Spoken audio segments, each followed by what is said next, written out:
Good afternoon. Thank you all for attending this historic event. My name is James Fox. I've been investigating UFO cases, now referred to as UAP, across the globe for over 30 years. And I've directed 7 feature-length documentaries on the subject. In recent years, Congress has held multiple public hearings on UAP, which is a dramatic shift towards transparency. Thanks to many members of Congress, the issue is now being taken very seriously.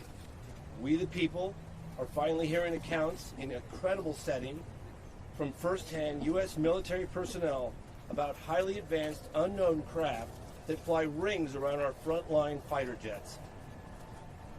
With President Trump's unprecedented directive to release UAP files, we are seeing more and more of these type of craft captured on various government sensors, and I'm told this is just the beginning. One of the aspects to the phenomenon that's spoken about with less frequency are close encounters of the third kind. Reporting by witnesses of entities of non-human sentient beings connected to the craft. Don't take it from me.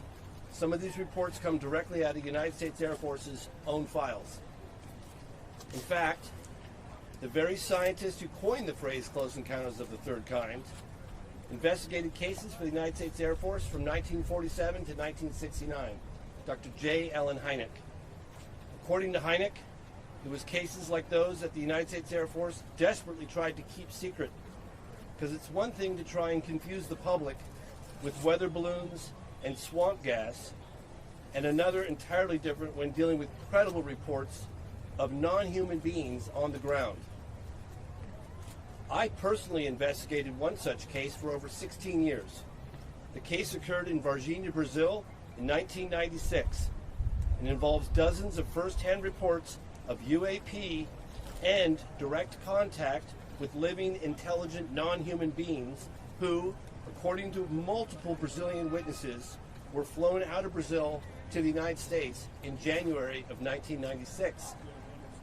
Recently, the former Brazilian Ministry of Defense, Aldo Rebelo, confirmed the incident occurred and stated, if the U.S. disclosed information on this case, then we in Brazil could do the same. Mr. President, I am respectfully requesting that you declassify and release all files related to this case and others like it. We, the people, have a right to know. Reality should not be classified. Thank you.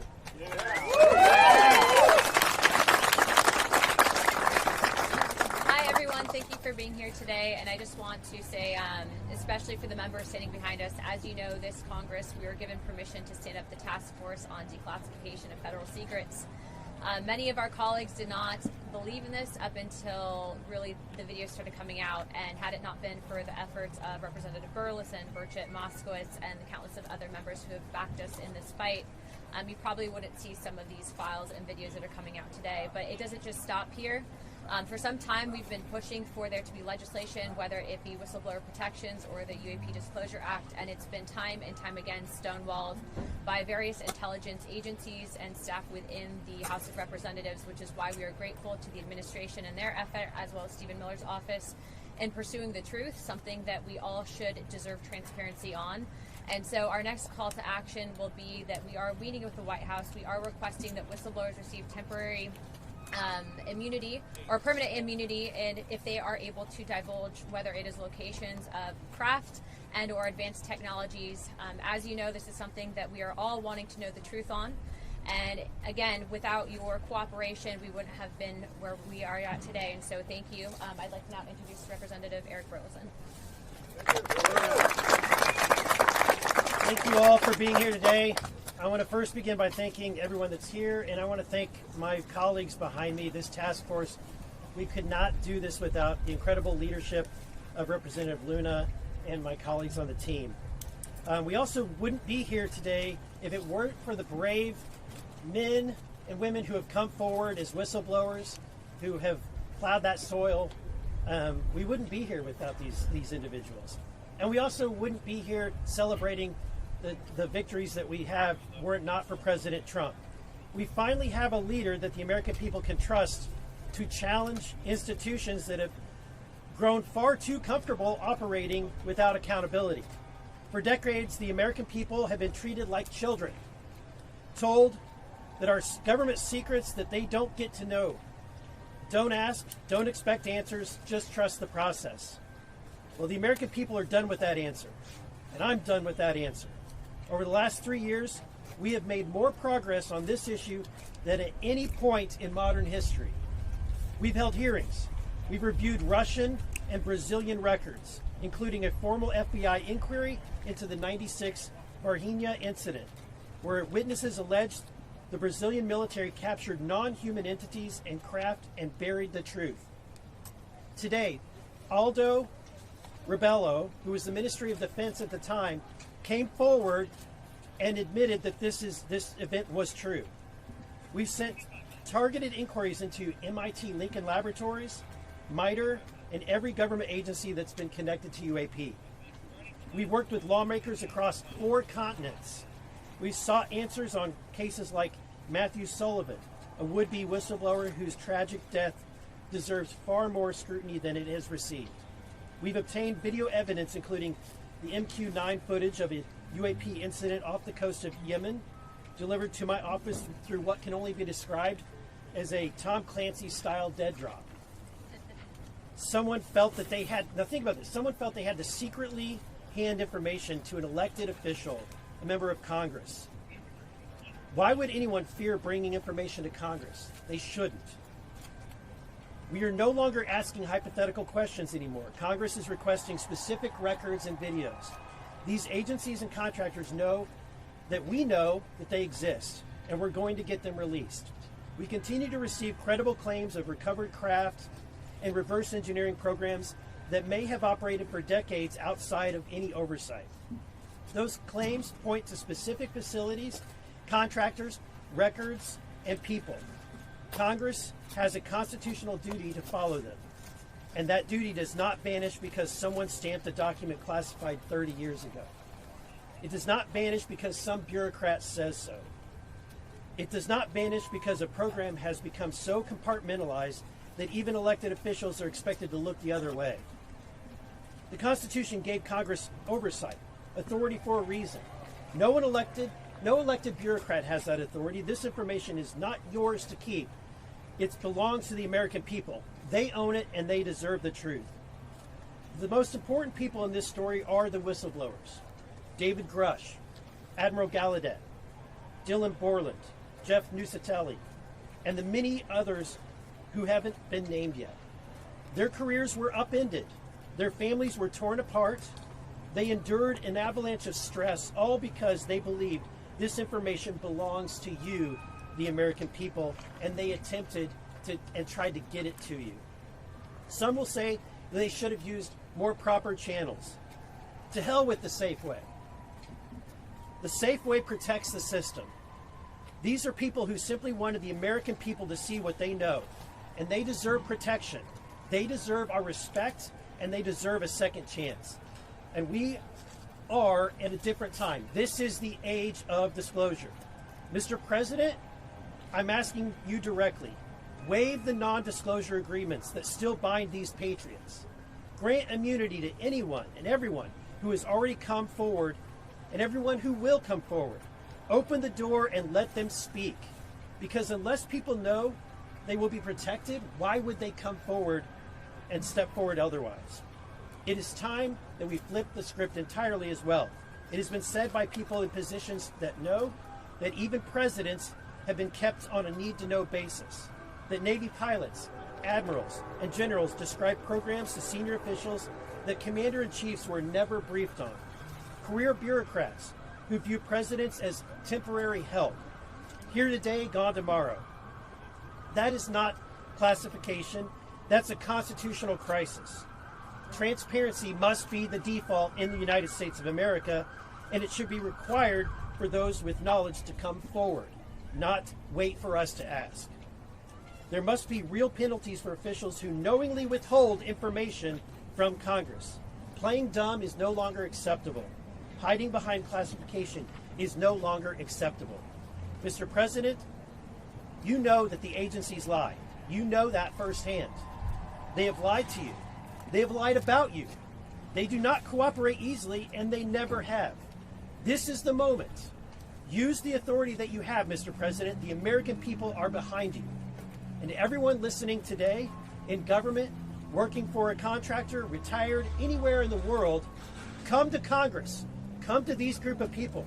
We will work with you. This is a worldwide call for action. And what you know, and help us please release every record, every file, and every piece of information. The time is now. Thank you. And with that, I'll yield to the General,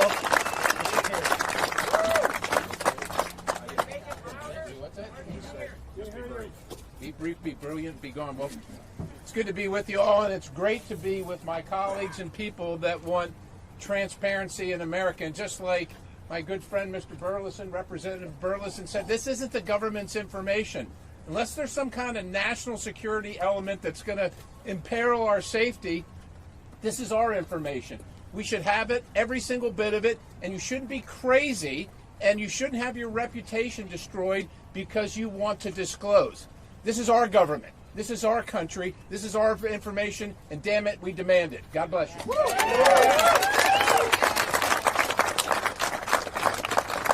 Thank y'all. My name's Congressman Tim Burchett, and I know y'all got up this morning and said, "Dadgum, I hope I get to stand out in the heat and listen to some redneck talk for too long." Well, I'll keep it short. I am a redneck, proudly.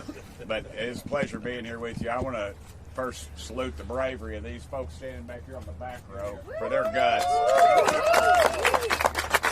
This country was not created by a bunch of meek pansies. It was people that took a stand, and these fellas took a stand, and thank y'all so much. I really appreciate that. I appreciate my colleagues in Congress. I even have to say it, I have to appreciate my friends in the media today, so there you go. I've crossed over the divide.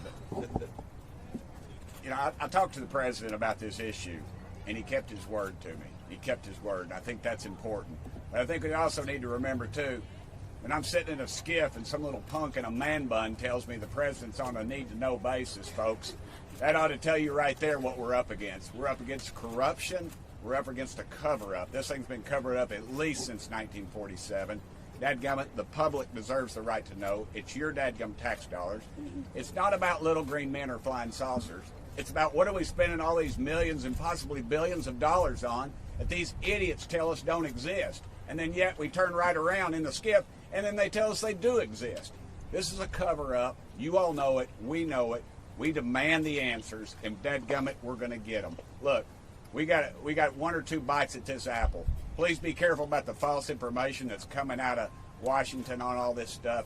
Trust your gut. You know what's right. You know they exist. You know this has been a cover-up since before most of y'all been born. Thank y'all so much. Let's keep fighting for the truth. And thank you, Donald Trump, for keeping your word to me. And you all deserve to be in that skiff with us. We shouldn't be the gatekeepers, and none else of these jugheads up here should either. All right? Let's get at it. Thank y'all.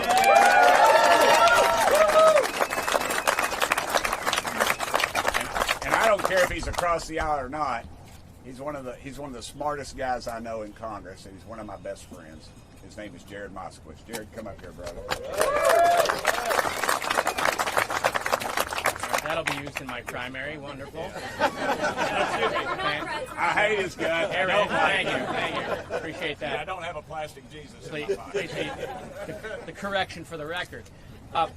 Anyways, it's a pleasure to be here. It's a pleasure to be here with my colleagues. And let me thank the men and women behind them, not just for their courage, but for their service to the country.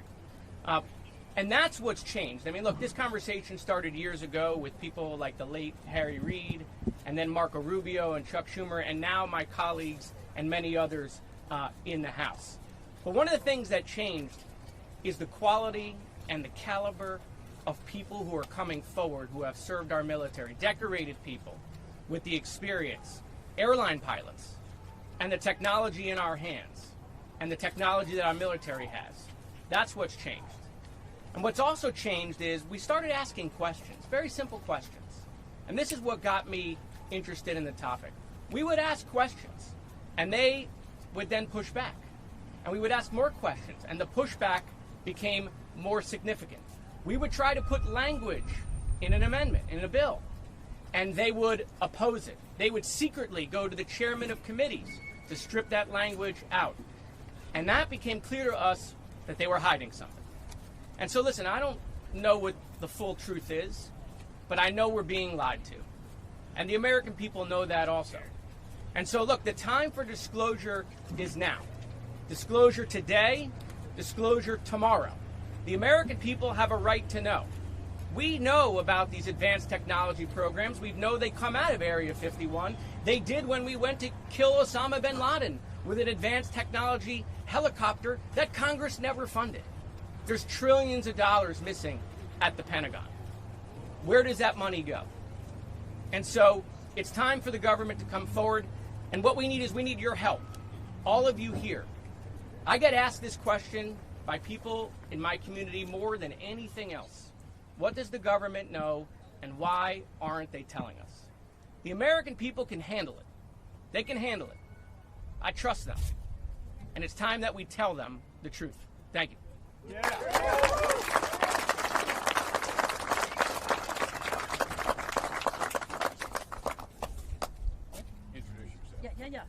My name is Leslie Kane. I'm one of the reporters who wrote the 2017 New York Times story that fundamentally changed the conversation about UAP.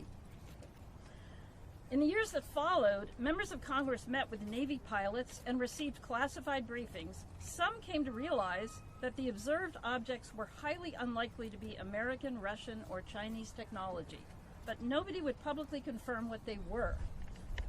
Then, in 2023, the conversation changed again.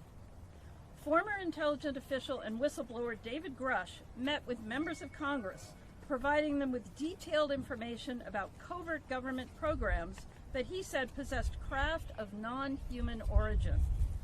This had been hidden from congressional oversight for decades. I was privileged to have interviewed Mr. Grush extensively before publishing his story with my colleague Ralph Blumenthal 3 years ago. 6 weeks after the story broke, Mr. Grush testified under penalty of perjury in an open congressional hearing. While under oath, he spoke about an ultra-secret crash retrieval program and stated that some craft contained specimens or pilots, which he called non-human biologics. The potential existence of another living, intelligent, advanced species has more implications for humanity than the recovery of technological hardware. Now, the conversation needs to shift again, with more of a focus on biology and less on technology. Having served for decades on the staff of Congressional Intelligence and Defense Committees, Kirk McConnell, who is standing here today in the back, he was present in classified settings when highly credible sources briefed senators, including Marco Rubio, about recovered non-human bodies. Unlike legitimate national security concerns that require us to keep advanced technologies of non-human origin secret, that justification should not apply to biological evidence. Knowledge of the existence of another life form, studied and documented by qualified experts, should not be considered a threat to national security. By what authority can any institution withhold confirmation of what may be the most consequential scientific discovery in human history? Knowledge that we are not alone does not belong to any government or military. It belongs to all of humanity. Today, I call upon the President to prioritize the declassification and public release of any evidence concerning recovered, advanced, non-human biological entities. Thank you, and I turn this over now to David Grush. I'm tall. I'll try to enunciate. Good afternoon. I'm here today because my leadership on the disclosure issue is part of my continued service to the nation. I took an oath as an Air Force officer swearing allegiance to the principles and the framework of the U.S. Constitution. I took that oath seriously then, and I take that oath seriously now. And if this is one of my final duties of public service, I want it to be this: helping Congress and the President restore lawful accountability over activities and spending that should never been placed beyond constitutional oversights, and to be transparent with the American people. There are a myriad of issues across multiple cultural, religious, and institutional spectrums. The topics here that we're discussing today go beyond life in the universe. There are serious homeland security and airspace safety issues.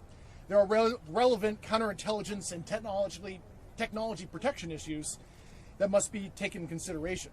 For decades, unknown objects have freely operated in restricted airspace in large metropolitan areas and critical infrastructure, and the agencies responsible for securing the homeland cannot adequately defend against it. This is a serious national security issue. In my official duties, I was exposed to human and signals intelligence information concerning foreign adversary, UAP crash retrieval, exploitation and study efforts, adversary views on U.S. legacy program reverse engineering efforts, and U.S.-held audiovisual information related to crash retrieval matters, such as the recovered vehicles and the associated biological material.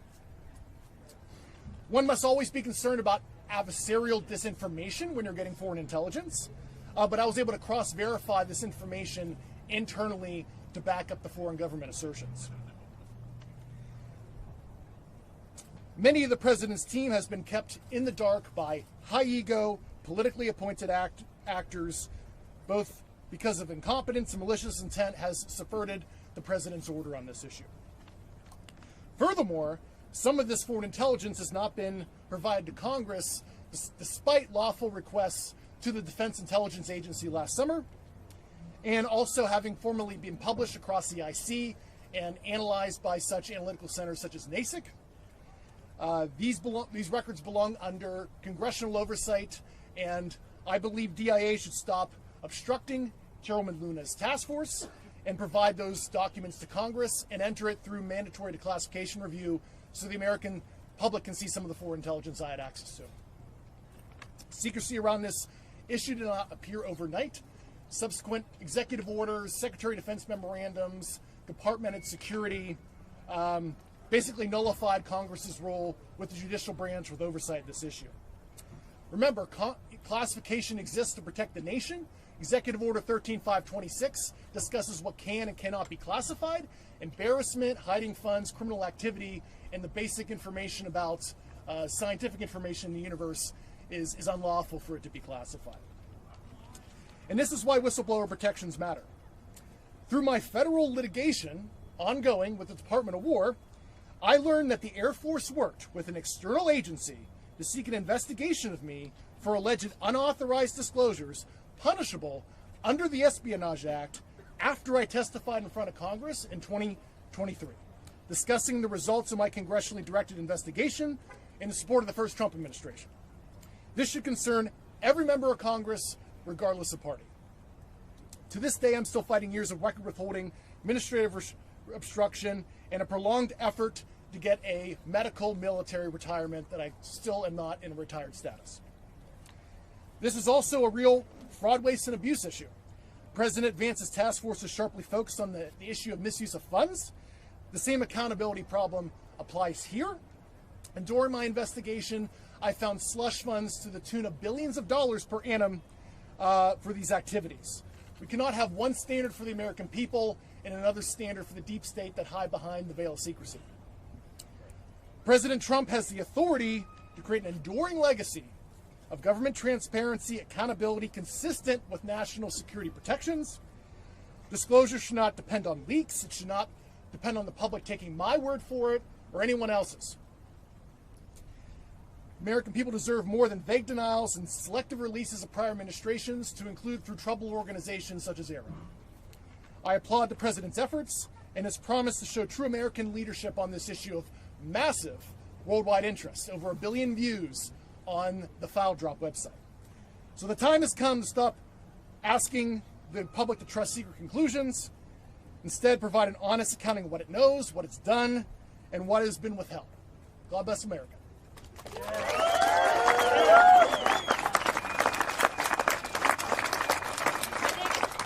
I think we have about 4 minutes before they call votes to open it up for a quick round of questions. So if you guys can just, let's start with Real America's Voice. Great. I have a question for David Rush. Can you confirm how many species? Recent reports have said that there are perhaps 4 different alien species, rays, Nordics. How many species are you aware of? I certainly don't have the compendium. It's a continuum from corporeal, bipedal type life to, what I would consider like sentient plasmoid life. But there are several that the U.S. government is aware of. A question for you, Mr. Brown. Okay. During the course of your investigation, it's been surfaced to the public that there's been a program by the name of Immaculate Constellation. During the course of your investigation, did you recognize that the infrastructure to support such a program for exfiltration of data from federal systems would exist? Yeah, I can't comment on the content of that program. I've discussed on my interview in Judicial Watch that was a National Security Council program. And the secrecy started in 1954 through an Eisenhower executive order that created that infrastructure. Thank you very much. Yep. Mr. Dresch, Kristen Fisher with the Endless Void. When you look at where we are right now in this moment for the disclosure movement, what's at stake here? I think the sovereign contract between the citizenry and its government.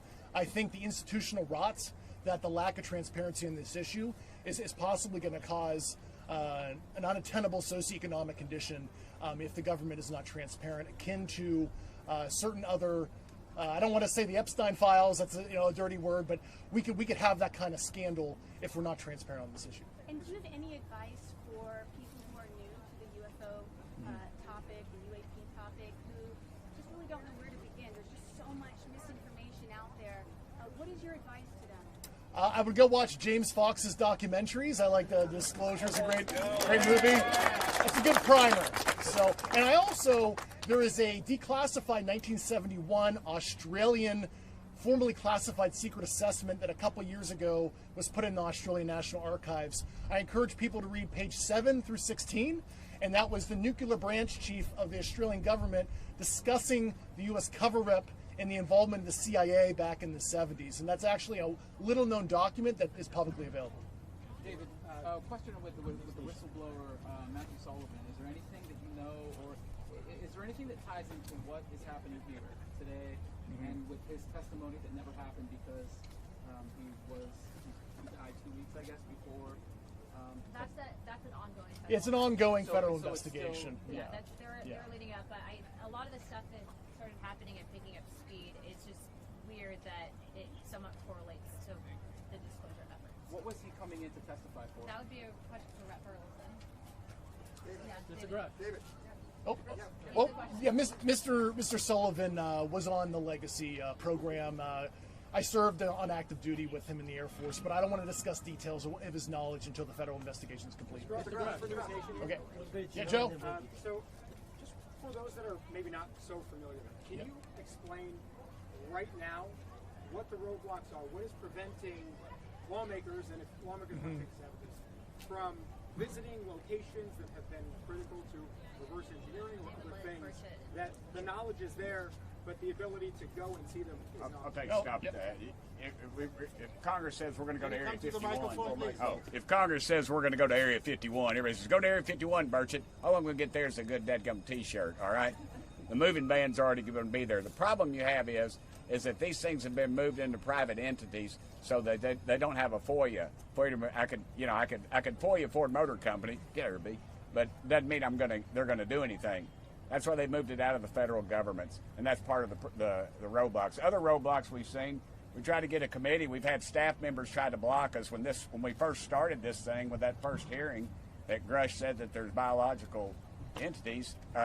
They tried to move it into remember that Russian balloon that flew over? They tried to move it into that. And what was it? Chinese, excuse me, they're all together, I don't care. No, I know they're not. But they tried to move it into that. We had staff members try to block us. Just the top level. We've been in a skiff before, and we had a member of Congress come in and just try to disrupt the meeting, try to disrupt Grush, throw him all these trick questions, and he answered every dadgum one of them just right off the bat. He knocked it out of the park. So. If there's before we have to go, because this is the last question, we do have a meeting set up with the White House. The White House is going to play ball on this. So as Rep. Burleson and Burchett has stated, they are following through on everything that we are sending them. So the next course of action and something that they are willing to entertain is if you are an intelligence official or have knowledge of locations of materials And in doing our due diligence and following up the task force, they are considering, and I do believe that they are going to be providing immunity permanently so that people can't be hit with a violation of the Espionage Act. So again, there's a lot of people that have a lot of information, but it's really, can we prove it, and what information can we then bring forward to the American people? So we are still relying on you guys. Wait a minute, let the guy with he's had his hand up the whole time, ma'am. Thank you, thank you, Mr. Bridget. I have a question for Mr. Grush. He's available. I'm Mr. Grush. Scott Murtha from Mysterious Planet. I have a question. Do you have a sense of how many cases the government might be aware of that involve non-human biologics? Quite a few, several dozen. So that's an ongoing list. So I can't give you an exact number because I didn't even have full access to that information. Do you have a general rough estimate between several dozen? Gotcha. All right, Yes. thank you, sir. Bottom line, we got to go vote. Bottom line, we wouldn't be here if it weren't for the bravery of these individuals who came forward, Mr. Grush, and all of the whistleblowers. We wouldn't be here if it weren't for the political courage of my colleagues who took this issue from being a fringe issue to being something that everyone is talking about and is no longer a fringe issue. And we wouldn't be here if it weren't for this president who has taken a decades-long request and finally brought us into the age of disclosure. And so, and I want to say thank you to the press as well, to James and to Leslie, and to everyone who has helped cover this topic. We're here to fight for the American people, fight for the truth, and again, our last call to action is we want to challenge every foreign country. Do what the United States is doing. See what we're doing here, and we want to see your country follow suit. And we want to see if any individuals have any information, do not be afraid to come to a member of Congress. We will protect you, and we will make sure that the truth is out there. Thank you.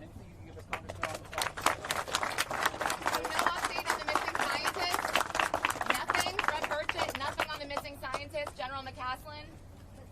It's shady. Y'all are the media. You'll figure it out. Of course there's something going on. You had 14 rabbis, 14 preachers, 14 used car salesmen disappear.